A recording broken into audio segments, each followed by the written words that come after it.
Got to talk about the song coming in at number 68, up from number 70 the week of September the 15th, I believe, 1973.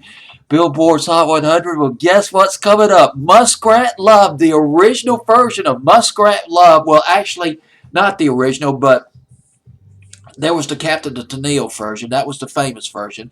This will be the second famous version of the record by America. Muskrat Love by America at number 68, the week of September 15, 1973, Billboard's Hot 100. The song was written, it was done originally by a guy named Willis Allen Ramsey, a songwriter who was born in Birmingham, Alabama. He put out an album in 1972. He incorporated the song into his album, but he called it Muskrat Candlelight. America started working on their album. It was called Hat Trick. It's in 1973. According to Wikipedia, I got to double check on this, but their bass player, his name was David Dickey. Don't quote me on this. He brought the song Muskrat Love to America's attention, and they liked the record. They came up with an acoustic, easygoing acoustic, well harmonizing record. But guess what? Their record label, Warner Brothers, you got to be kidding. Because America wanted, that they insisted on putting this record out as the first single from Hat Trick. And Warner Brothers, we hate this damn record. We hate it. You guys are not doing yourself any favors releasing this record. Please, whatever you do, don't put this record out as a single. Not as your first single.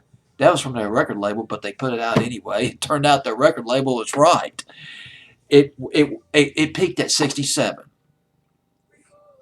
Went to number 11 on the adult charts for America. Enter Captain and Tennille. And I'll just tell you briefly about their version of it.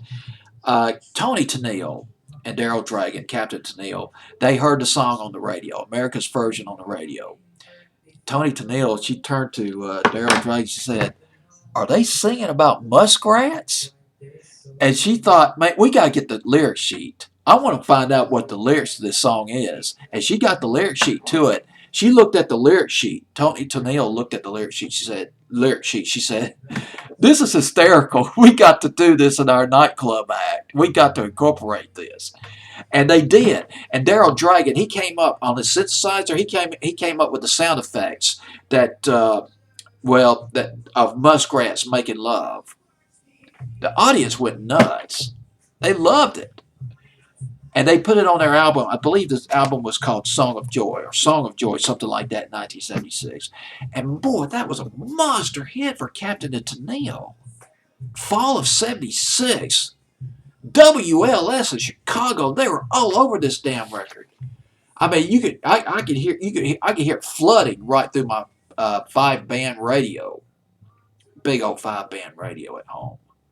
Like the tower was in the backyard. And but a lot of people didn't know that it was a song originally done by America.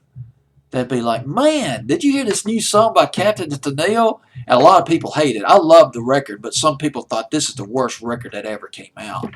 But a lot of people didn't realize that America did the original. And not only that, Willis Allen Ramsey did the original version of it. They didn't know the history of the record. Well, that's it. Muskrat Love at number 67, the week of September 15th, 1973.